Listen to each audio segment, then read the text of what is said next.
Hello, welcome. Let's dive into the ethers. Spirit, what energy needs to come forward the most for the ethereal collective? You're embodying a very grounded masculine energy. You may have a earth elemental spirit guardian as well. This is the symbol from Seshat so far. I'm going to add to it as we go. I'm looking for the right words, and the symbols just help me because my brain thinks in images and symbology anyways. You have earth energy working as a counterpart to your very high level spiritual otherworldly energy. It's not a bad thing to be grounded. You want to ground your imaginations into tangible creations. So they're working together. Counterparts just work off each other. And this guy just keeps consistently pushing you to progress rapidly, to push forward. You're moving at your own pace, but he just keeps pushing you to progress to the next page very quickly. So this earth energy is working as a counterpart to your creative energy. If you are the Prince of Pentacles, Spirit says you may be holding the Philosopher's Stone at this time. God says this stone is being passed around esoterically. Whoever's holding the stone has inside access for a moment to the archives, like Creator Archives, the Living Library. Whoever holds the highest knowing holds the stone, and that is the divine game that God has sown. God will unite the realms. The stone will be passed on from each person to the next as they ascend, and that's how you guys will win. Eventually, a unified awareness will be built that will be undeniable. This earth energy could be bumping up against you a lot, reminding you to be thorough with this process of revealing God. This masculine energy is pushing you to take a leap, a quantum leap, to view the way energies all mirroring each other in a new way. So you're kind of jumping out of the energy of feeling like you have to play offense, because that's very masculine, and you're more receptive, like defense, or just allowing the energy to show itself. So you've escaped this masculine energy a bit. Now, these were stones between people, the Philosopher's Stone.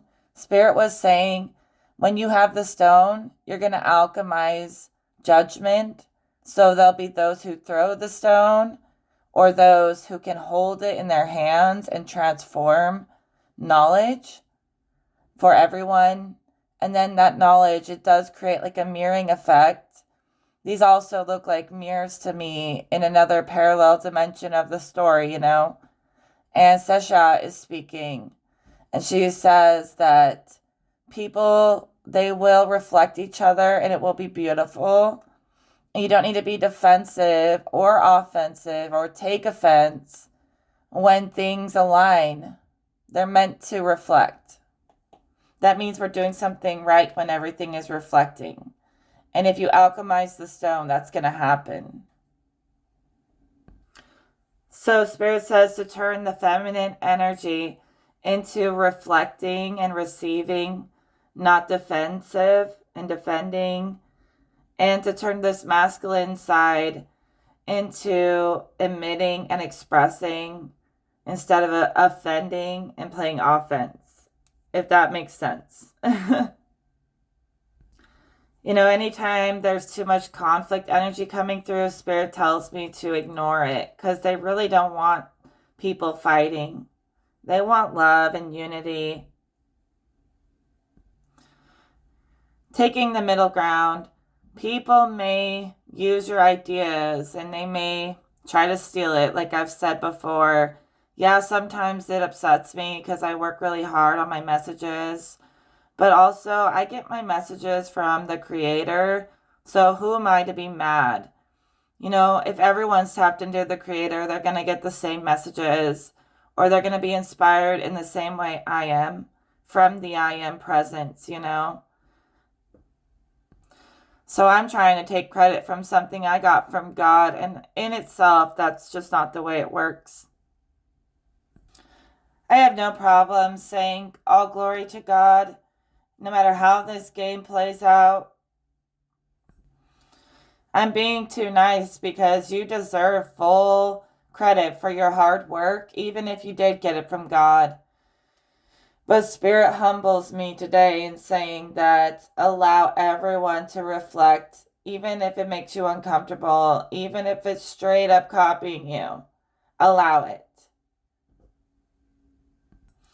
At least give people a chance to see if they can turn that stone into a diamond in their hands when the cards are in their hands. So I traveled through what's called the Hall of Mirrors. I coined the phrase the mirror world. It's like a whole ass world of reflections. You can see these infinite planes of yourself that parallel your current timeline in every direction. They just like planes of glass or something with different realities of you in it. And it's not even you. It's just possibilities playing out parallel to your current timeline. And we can shift through the mirror world. It's like reflections of you, but it all comes from you as the source. So it almost reflects like your thoughts and feelings as if those become like parallel realities. And if you go deep enough in the mirror world, you can find ways that you reflect other people in a lot of ways. Little tiny, tiny things can cause us to reflect and connect off each other. And when you're in the mirror world, you can feel kind of entangled into everyone else. Like you can't separate yourself from them, or like you're on this like infinite, traveling infinite planes of existence. And it can feel like you just can never get out, like a hall of mirrors or a maze of mirrors. Imagine trying to get through one of those that's super complex. You see many parts of yourself you didn't even know were there or aren't even really real. And other people reflect off these different parts of you that reflect off you. Everyone's like in this hall of mirrors together. I hated it in there. It was really hard to get out of there. And I got out by just quantum jumping, like I said. I was like, I'm so done trying to figure out how to get out of this maze that I just like finally was able to realize how to portal out of places I didn't want to be in. And I hated the mirror world. I kind of got trapped in there. Like I dreamt about it. Like I was going through these mazes and labyrinths of the mind all the time. And I didn't have a lot of quantum stability, but I do now. I found my center. And the mirror world was just an awful place, like an awful nightmare to me. But Spirit speaks of the mirror world as a beautiful place where even in tiny, tiny ways we can find connections between us, little tiny threads between us where we reflect and it's divine. And so there's no like sense of this is mine and you can't touch it. It's shared in a way. It's as if we're all part of a divine mind, and to try to claim property over creations that are just a part of all of us that we're all going through together is kind of petty. I don't know why I drew 5 little people here. 5 just felt like the right number, so maybe 5 of you you're connected with 5 different people in the reflective, in the mirror world. And maybe there's 4 people right now holding the Philosopher's Stone and passing it. Good time to ring the bell, right? I like hearing the words, we're passing the test. We're passing the test. Spirit, thank you. Love you, Spirit. I had dreams in my early 20s, like 10 years ago, all the time of passing through this shape-shifting hallway with a staircase of mirrors. And it was like a fun house, but I hated it because I would get trapped in there in my dreams because I wasn't able to lucid dream like I can now back then. And I can now just leave a space. But in this dream, I would try to get up the stairs and through a door, and it would never let me out. I just end up back at the bottom of the stairs, or walking through a plane of glass, like one of the mirrors. I just walk through the mirror and end up back on the staircase, and it would just loop me through this staircase of mirrors, no matter what I did in the dream. And it made me really dislike the mirror world. It reminds me of being trapped in the quantum mind, because if you don't have any control over your quantum travel, it can just like pull you into so many random places. And you may feel like if you're really traveling, astral traveling, it's not imaginary to astral travel. You're traveling through the mind of God and everything. You can travel in your own mind, in the collective mind, it doesn't matter. You just have to stretch your consciousness. First, you reach yourself. Once you master yourself, you can start reaching beyond yourself. And there are infinite connections, believe it or not, between all things. Even in really small ways. I mean, microscopic ways, but I eventually got that dream to stop replaying. I beat the level. That dream was like playing in my life for years, like a repeating dream. I was always in this house trying to get out. The rooms were always like themed to play tricks on me in different ways. And I always felt like I was being trapped there by someone. And I could just never get out of this trap in this big, like, scary haunted house in this dream. And eventually I got out of the house and escaped after trying for years to master this dream and this level. As soon as I escaped the house, I never had that dream again. And then later on, I was like, I want to explore that mirror world, because I've heard other people talk about the Hall of Mirrors before, and I was like, this has got to mean something. So in my astral projections, I would revisit that mirror hallway energy from my old dreams. And then I started learning how it's just like an infinite reflection of the source, and everyone's in there in little ways. And it can be obnoxious because it can feel like you're in the Truman Show, like everything is an aspect of you. It can be really annoying. If you're really deep in the Hall of Mirrors, things are mirroring too much. It almost feels like you're losing your identity, so you don't want to do that. But if you can find a strong sense of self amongst the quantum mind, you're pretty unstoppable at that point, especially when it comes to travel. And although this is a place I've gone in dreams and in astral projections, it does also, of course, reflect into the physical world. Things you can see in the mirror world, you can scry into a real life mirror and see into it that way. It can show you like things that you can't see normally. People can see demons or other dimensions through mirrors, like a portal. That's what I just saw a picture of, was a mirror as a portal, and someone looking into the mirror, seeing the demonic realms or even angels. But Seshat says to use this effect here as a portaling device, actually to better understand each other, not to cause harm. See, something I used to do is, because I thought the mirror world was so tricky, if I was ever under attack, I would throw the entity into a mirror. And I know they're never going to find their way out of that maze. So it was like one of my go-to moves. But then I realized I was just trapping entities in these in-between worlds. And if you scry into the mirror, you can see the entities that are trapped in the mirror world. And it's like a labyrinth. Like, it's hard for them to escape it. But I think we should alchemize this and make it beautiful.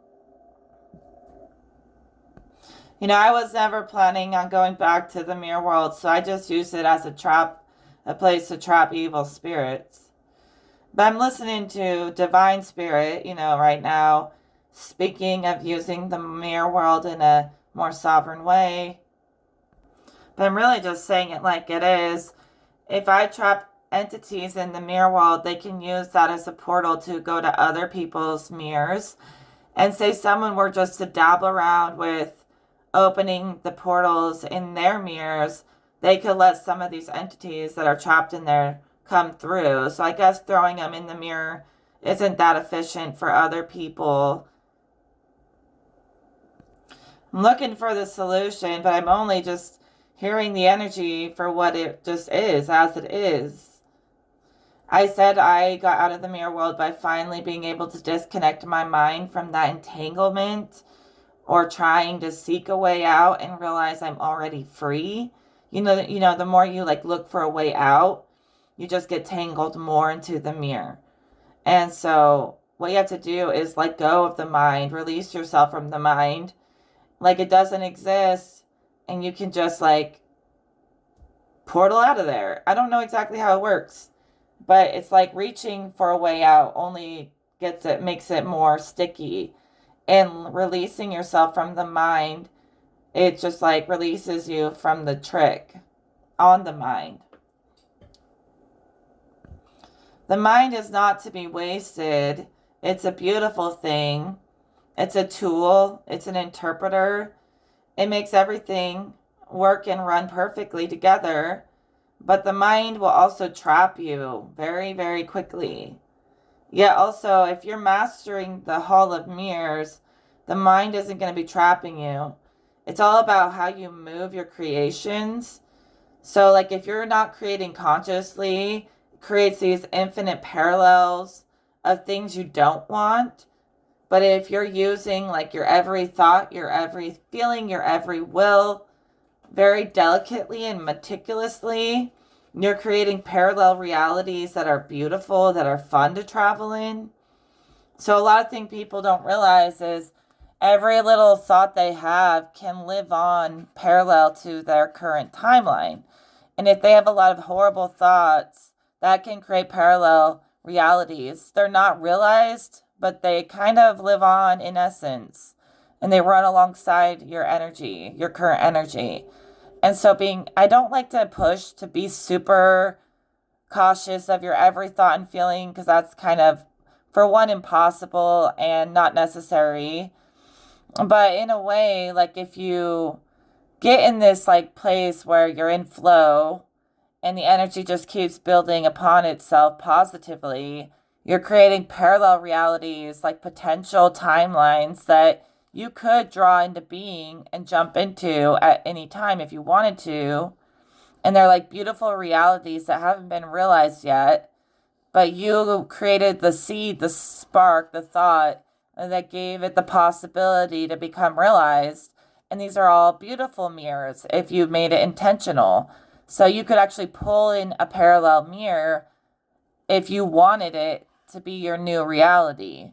So you've seeded like on a quantum level, even parallel worlds, and you can draw them in as you please. But if you're not really creating consciously, these parallels can be scary stuff or stuff you don't want to look at.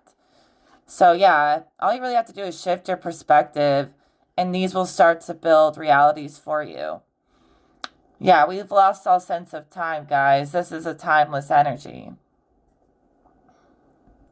So you can literally view these planes of mirrors as planes of consciousness. They're all sort of stacked together. And all you have to do is realize your creations and it will come to life. So it's already like you've built on a quantum level. Like, now they talk about having covered all bases. It's not just this life. It's like getting really infinite in here. Yeah, I want to emphasize that you have not lost yourself. So Spirit keeps emphasizing to sage or cleanse your mirrors and lock them down. You can even use like a smudging stick to sort of draw shapes on the mirror that like lock the energy. If you do portal work on mirrors, and TVs are like mirrors too, so just regularly cleanse it, especially if you use it as a tool. I mean, the more we're sitting there staring at a TV, we are doing scrying work, and that can show you into these infinite realms. And people are connecting on a quantum level So if you're creating the mirror world beautifully, these people will be accessing parts of your parallel selves that are beautiful as well. But if not, then you're going to be reflecting in the mirror world off parts of yourself you don't like or that you wanted to get away from. And you're seeing parts of yourself that you don't want to see in others when this is unbalanced. But when you're balanced, things will start to reflect on a much higher level. And if people do kind of get entangled with your timeline, they'll be connecting with you in divine ways. You know what I mean? Like, it won't be anything fallen.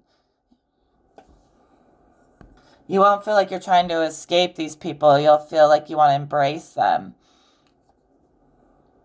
And when I speak of embrace, we're talking about those who alchemize the stone, not those who throw it. Princess of Pentacles and the Queen of Pentacles reversed to clarify. Wonder what that means. That's a lot of pentacles. So the divine feminine spirit is being brought back to earth somehow. So it's like all these spaces that were once just sucky and fallen, no more will be that way. Not when we're on the channel that the earth is rising to. She literally says, like, everything that once scared you, I changed that for you. Realms of the mind get so messy because so many people disconnect from the spirit. Spirit will clean it all up with pure energy, you know? So when you go into that mirror world and it's all just chaos, it's because a lot of people in their minds are disconnected from that cleanliness, like having that cleanliness of mind, not just spirit and body, but your mind matters. Your mind really matters when it comes to creating matter. Spirit just keeps saying this, so I have to say it. You could have 4 of your exes in your energy right now. And that could be part of the reason why you even had this entity like showing up in the mirrors. Because these people were trying to like reflect off of you. But they were showing a lower demonic reflection. Like these past people, these exes have all been reflections of your lower self that you no longer align with. But they've still been in your energy, like more than one of them. So your guardians have walled them off, contained them from being able to access you energetically. The cord is cut because you're maintaining your boundaries, and that's good. Good for you. So instead of throwing entities into the mirror world, you just exist on a frequency that they can't reach. So, you know, whatever they're up to, it's really not your problem. Your problem is to embody that high frequency vibration where anything that tries to get in gets stopped at the gate. You know, they're all accessing and existing on linear time while you're in your own little pocket. I kept hearing also that alien forces send frequencies into your channel to help you stay on track, you know, and stay balanced. They're like feeding you this high frequency signal. That's like the signal in itself is separating the realms between you on this high dimension and them trapped in this lower containment. Like they're sending a frequency that separates the two containers, your container and their container, mental containers. I don't mean that to say that you're put in a box so you're contained. Like demons can sometimes be bound and contained, sent to the underworld. That's all you can do. You can try to heal them, but the most effective thing to do is just descend into a place where they can't even exist in that high place. So why bother trying to save the world when you could just be above it? It'll eventually save itself and correct itself, or they'll find God or Jesus or something to save them. So if they're like constantly hounding you for energy. You just got to ascend out of their vibration. And you have like a separation from alien forces going on. They're sending this like frequency that can't even be heard by human ears. I see this frequency separating these two energies like they're two bodies of water that were like as one. And it's trying to separate the water back into, like, if you had 2 cups of water and you poured them together, that's what this quantum entanglement is like, even with some of your exes. And it's like trying to get those 2 same cups of water back into the same cups after you poured them together. And whatever they're sending is separating that consciousness, like water is being viewed as consciousness, being separated back into its original form, just separating you from people who no longer serve you.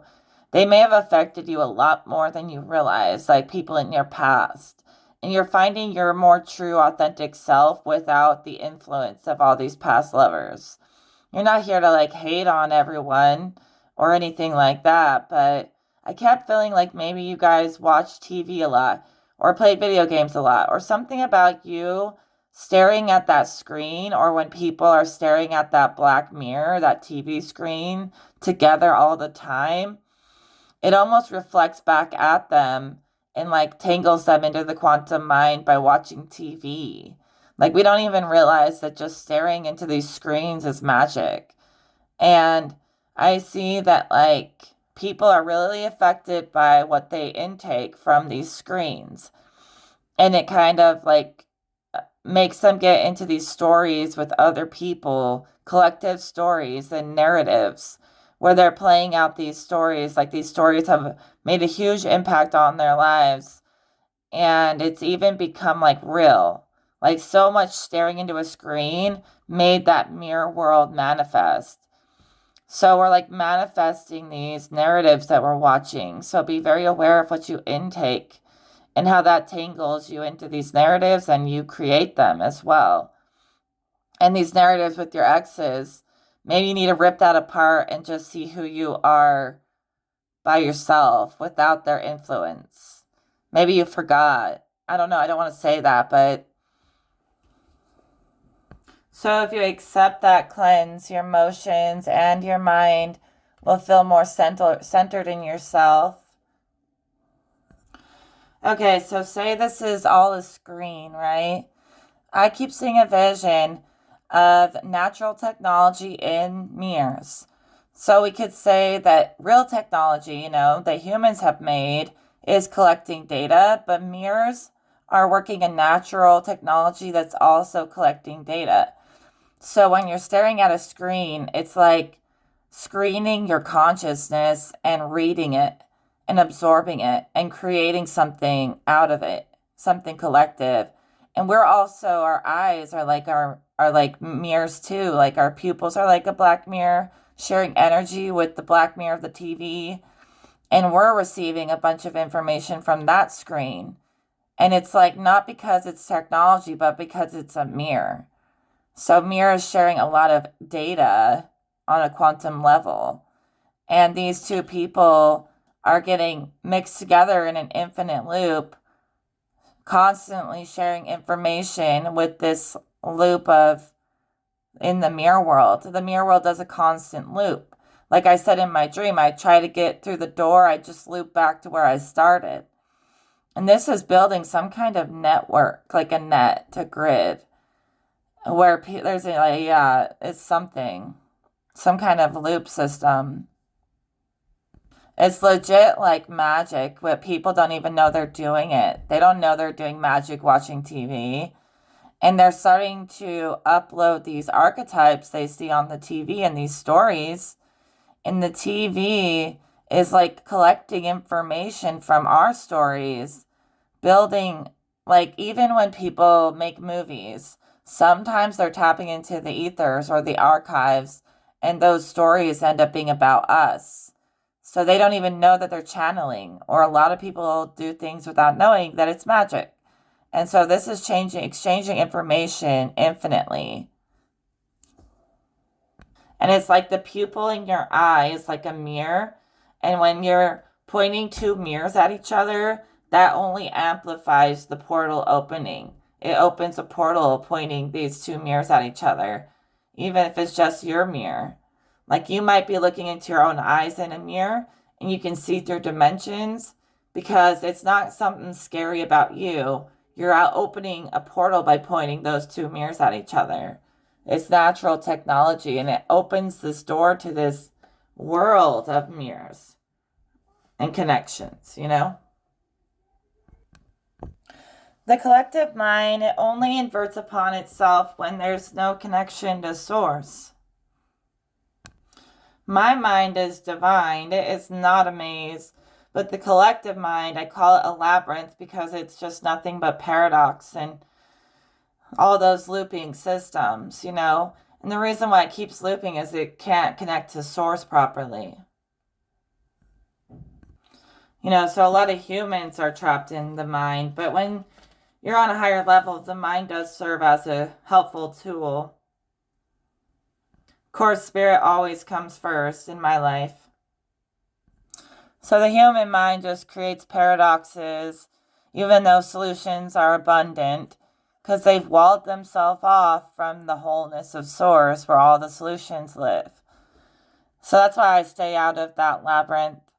But if I could bust it open, just break open this wall and destroy it, then the collective mind would be a beautiful place to go. Closer you are to God, all paradoxes resolve.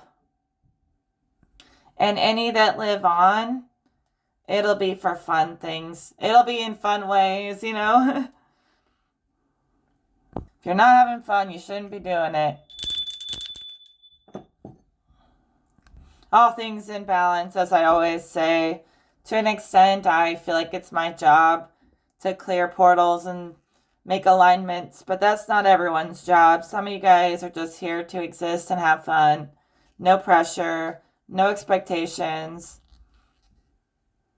If you do want to do these workings that I speak of and align with it, then more power to you because it comes from the gods and goddesses and the creator. And it's a beautiful thing and it's very rewarding. But I'm not trying to give you a bunch of homework like you have to. Just do you, boo, do you. You know, you took situations that were beyond you and you mastered them till it didn't scare you or affect you at all. And now you can travel wherever you want without being super sensitive and triggered all the time. Now you busted out of the mirror world. You broke the illusion by realizing that if I believe in it, that's the only thing that's keeping it alive. So you realize your fuel is keeping things alive. So redirect that position. And then suddenly it's like, I can step right out of this quicksand, right out of this pit, whatever. Just step out of it because you're creating it. And the moment you realize that, you don't want to try to escape it because you're just building it by trying to escape it. It's a really tricky thing because we often try to get away from stuff, but the more we do that, we actually just draw more of it in. So all this stuff that's happening, right, that we talked about, instead of worrying about it, just let it be what it is. Know that everything is as it's meant to be. Everything's in a constant exchange and evolution. That's nothing to fear. If you don't want the upgrades, you don't have to claim the upgrades, but you have many forces doing everything in their power to give you like a lot of energy of mastery here. I mean, what kind of mastery madness are we really talking about, Spirit? You have the Philosopher's Stone. That's on lock. Your frequency on a quantum level on lock. Your reflection into the infinite realms of the mind and the parallels between you and others locked. Knowing yourself, keeping yourself centered regardless of what everyone else is doing, trying to push on you, locked. Keeping spirit as a priority, as you travel these realms of the mind, because spirit will bring resolution. Jumped right past that barrier, locked. I mean, really, this is nothing scary. This is all good stuff. And your ability to interpret these realms and ground all of this otherworldly stuff into logical manifestation, logical ways, grounding spirit into matter, making it make sense and sending it down into the material plane to play out all these visions for you. Locked. Draw a circle around that one too. So just settle into the comfort of knowing that God is conspiring to make everything work out for you. I feel like it's when we try to play God or do everything ourselves that, we become our own destruction. So like trying to be Archangel Michael and fight every battle, that's not your superpower. Your superpower is probably in emotional or intellectual realms, not necessarily aggression or fighting. Give it to Archangel Michael or God or whoever to fight for you. And I'm telling you, just step back and observe, and they will fight it for you.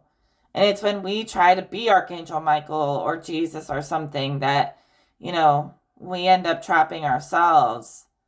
So I don't know. It's like we are our own demise sometimes. But when you just step away, step out, let them fight, then basically you're just neutral. There is no battle at all. You're just allowing creation to unfold itself for you and show itself like God showing itself, and you're more comfortable in a state of knowing yourself, like the sun, confidence, rather than a bunch of secrets and questions. There's some people like stuck on the moon energy and the secrets and the shadows. And they're always trying to reveal secrets, I guess. But like, I feel we've stepped into more of a knowing where it's not all about secrets, unless it's like taking down the system and their secrets. But we're more so focused on being agreeable instead of energies that clash. We're working on energies that agree and align. So that's where we're going. I really feel like people aren't so much focused on exposure unless you're exposing something truly evil.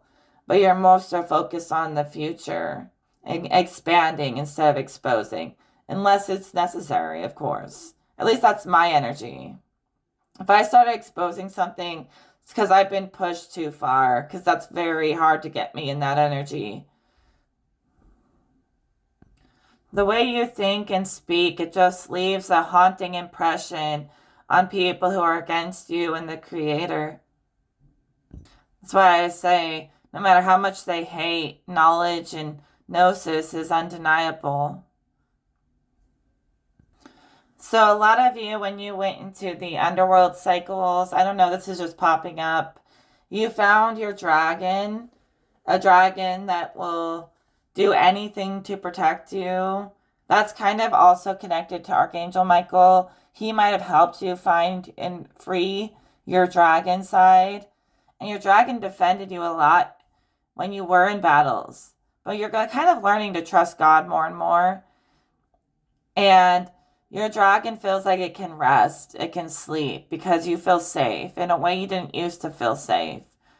And if you don't feel safe, which I think you do because the energy is very calm right now, just let God fight your battles. Like when I was tripping thinking God didn't love me, I was trying to do everything. If I would have just released myself from that and like stopped caring and just ignored it and let God deal with it, I could have saved myself a lot of trouble. And so I trust the Creator in the fact that my shadow, my dragon, can sleep peacefully, knowing that there's no battle I have to be fighting. None at all. So I'm seeing a vision of a cave. I see Archangel Michael leading you to this cave to free your dragon. And the dragon was like a gift from him, like a part of him he gave to protect you when he's not always around, or just to keep the dragon with you so you know that he is watching out for you and that he loves you.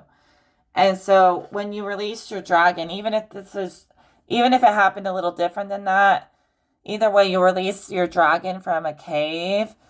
And it reminds me of Plato's cave, because once you get out of the cave, you lose your ignorance about the real world.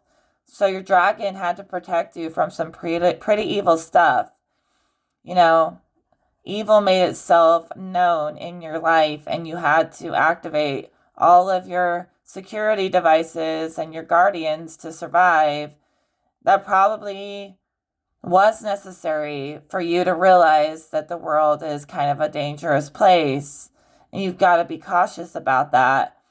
But also, you should feel safe now that you're not ignorant about the world anymore, yet you still chose to be angelic and loving, even though the world told you otherwise. So you came into a higher awareness by coming out of the cave, seeing the world as it really is. You had to awaken your dragon because you saw the world as it really was, and that was pretty intense. But now your dragon is like back in its cave. It has no chains. It's totally free, but it's resting because now you put it in God's hands. But whatever you activated in there was just to help you see better, what this world is all about and where you should align yourself. You should never choose to stay blind just for the security of it. Go through the uncomfortable energy and build security in these uncomfortable spaces. That's what you've done. You have changed every uncomfortable situation into something that is a breeze for you from now on. It will never be another battle for you again. Never again on the level it was at before in the past, okay? So everything that happens, even if you can't see it, is happening in that infinite mirror world as well. And it's realms of the mind, so you have to travel there. But it does come into the physical plane, and Spirit is saying that, like, releasing your dragon was loving that part of yourself that felt like it needed to break free, and releasing your own chaos and centering in that reflection. That dragon was like a mirror of you, one of these mirror dimensions, and a part of you that set yourself free. It might have been your inner bitch. It might have been something not so beautiful, but it's beautiful to you. Your own chaos is beautiful, okay? You don't always have to be perfect, but the kind of chaos that causes suffering, not so much. We don't want that. But your kind of chaos brought enlightenment. So it was worth it, right? And that dragon was a part of you. A beautiful part of you. I'm not going to say it was, it is. That dragon was love, okay? Hey, that dragon could have been your pet or your familiar. In an ancient timeline, maybe dragons existed, and you just woke her up and she was a part of you. And now you know how to not be too naive and how to protect yourself. But know that God's got this. God has really got this. If anyone thinks God doesn't got this, I don't think they really believe. So this dragon in you, it came out of the cave. It came out of hiding. And I think it's pretty cool. That dark night of the soul gave you depth and vision beyond the surface layer. Way beyond the surface. You really just know there's no reason to ever have to hide or veil anything.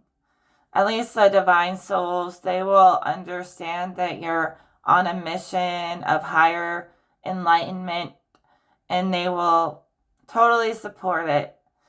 And anyone else who thinks you're doing something you're not doing, I feel like they're still trapped in confinement within themselves, because you've released yourself from confining your expression, and you've allowed yourself to identify with the whole, with the infinite. But it doesn't become your identity. Your identity is something you crafted very unique.